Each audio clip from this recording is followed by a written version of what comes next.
What's going on? What is your boy JTLive? Welcome back to another episode of South Stand Stories. This series, of course, we go through everything happening in and around the world of Leeds United, and we have a little talk about it. And it's been Leeds United 4, Ipswich 3, the first win that I have seen Leeds United get in the league in quite some time, and a little bit too long of an amount of time. It's been bloody months since we've seen something like that, and it feels pretty damn good, if I do say so myself. It's a good way to go into the weekend, isn't it, boys? Finally, we go into a Saturday 3 o'clock kickoff, and we actually win.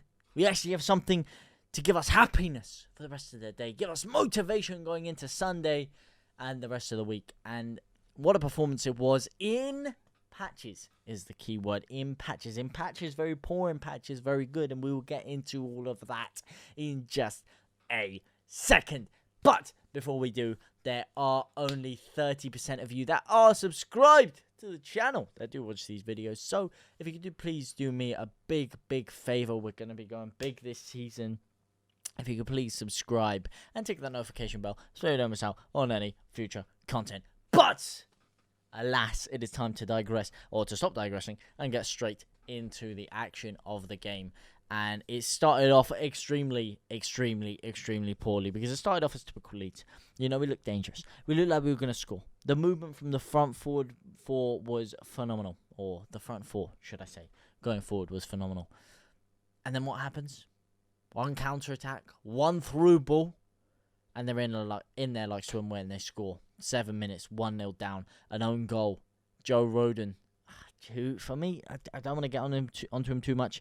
He did make a couple of impressive blocks in the game, but hasn't really shown me too much to show that he's changed that defense too much, because our defense is a shambles, and we need at least 2 big acquisitions back there, centre-half wise, let alone full-back wise. That whole Cody drama situation, he came on for an injured Sam Byram, who I thought was actually our best defender before he came off.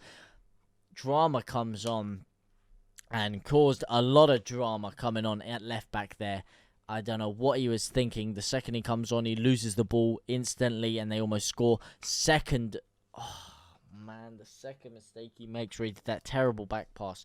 No communication between him, Melier, the defenders, and this is what I'm saying. That goal right there is an epitome of everything that is wrong with Leeds' defence. The goalkeeper and the centre-half, neither of them have any trust with each other. The defenders don't trust the goalkeeper, and the goalkeeper doesn't trust the defenders. There's one way you solve that. You could just switch one of the two out. And unfortunately, I think a lot of it lies on the defenders. I think we need to seriously bolster up defensively, because going forward we can be as good as we want. But if you're conceding 3 goals in a game, it's going to be very difficult for you to get consistent wins. Very difficult if you can't start keeping clean sheets against a side like Ipswich, who for the vast majority of the game, let's be real, created jack diddly squat. I've seen more creativity on a blank page of A4 paper than I have from Ipswich in that game. Let's call a spade here. Their goals were shocking. And Cody Drama actually got hooked, which was quite embarrassing for him. And I don't know how that's going to affect his confidence.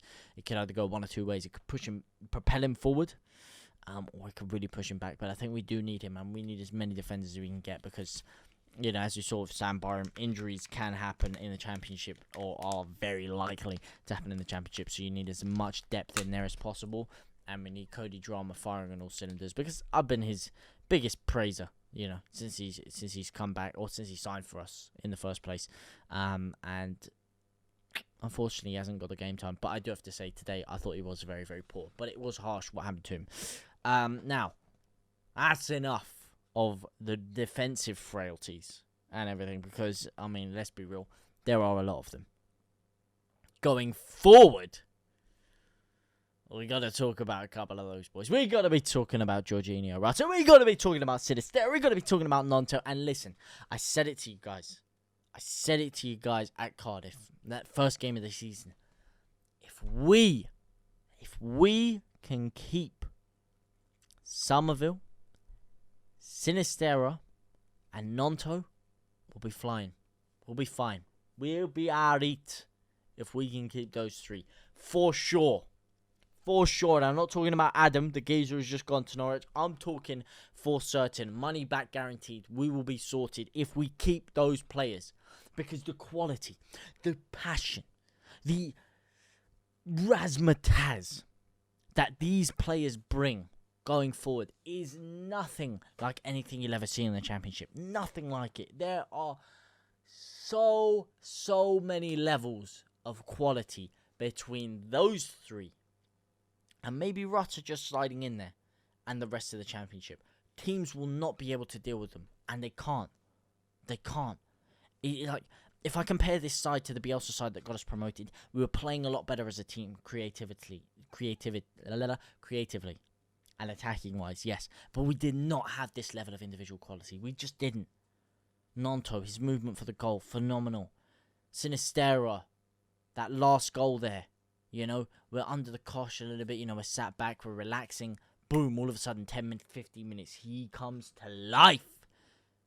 Rips a shot from 30 yards. Venomous strike. Saved.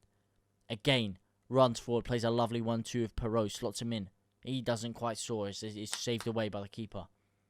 Touch behind the post.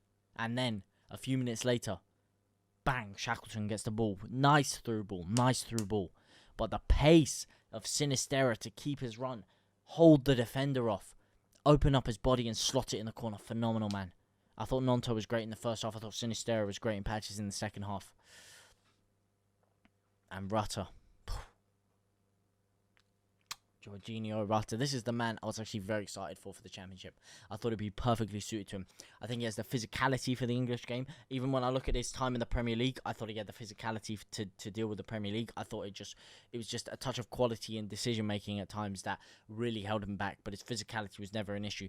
And if you put a player like that in a league like the Championship with a lot lower quality of opposition and defenders and goalkeepers, he will shine. And his goal, oh my lord. One of the most phenomenal goals you will ever see. The way he touches it inside. The skill. He's got 5-6 men on him. He's going out to the byline. He cuts back. He shimmies in. And he does a ball roll. Past 4 men. He beats 4 men with 1 ball roll. Oh, and then the finish off the inside of the post. That was phenomenal. And that got us back in the game. Rutter, I thought today was very, very good. Very, very good. He had a good partnership with Perot.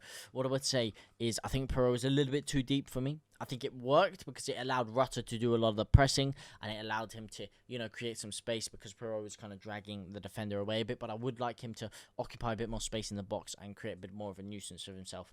But to be fair to him, he got his goal. He got his goal on his debut and you can't really ask for much more than that from Perot. So, I thought all round those front four were very, very good in the game. Leeds... defensively, as I said before, quite poor. Quite poor. But, there's still time. And all I can think is hopefully because we conceded those 2 goals, that could, maybe just force the owner's hand a little bit in terms of buying a couple of defensive acquisitions that could really help the squad out. But like I said, the key is keeping those 3. And we will have a good season if we keep those 3. If we buy a couple of defenders, we buy 1 more midfielder, we will have a good season. I'm telling you, we'll have a great season. So like I said, impressive in patches. In patches, we took our foot off the gas. We really should have been about 4 or 5 ahead with the way that we scored those 3 goals in 7 minutes. We never really pushed on past that. We kind of took our foot off the gas, allowed Ipswich back into the game. But having said that, Ipswich never really looked that dangerous. And I never really felt that threatened at all, especially in the second half until they got that goal right at the end. Which, again, is annoying and a deflating way to end it. But overall, I think it was a very good performance from Leeds. And one of the best performances and most enjoyable performances I've watched in a long time for Leeds United. So that's a positive at least. I want to know what you guys think though. Am I waffling? Am I going off on a tangent? Or do you guys agree with a few of the things I said about the front line? And if so, how do you think we fix this defence? Do you think it's a midfield issue or do you think it's purely a defensive personnel issue? I really want to know what you guys have to think. What do you make of Fox football so far? Let me know. But for now, guys, we look onwards and upwards to the cup game in a week and big matches to come. A big, long, arduous season to come. We're not even scratching the surface of how deep this season is. So let's not get too bogged down about the fact that we're in 12th now. Let's take it as it is. Take it game by game by game by game. Start to pick up some wins. And before you know it, if we take it game by game, then we get win. We get another win. We get another win after that. We get another win after that. We get another win after that. All of a sudden, you see the points just slowly tally up. And before you know it, in a few weeks, we could be up there. So, you never know with the championship. It's a crazy old season. It's a crazy old league. But let me know what you guys think anyway down in the comment section down below. Now, guys, I will see you very soon. Au revoir, my brothers.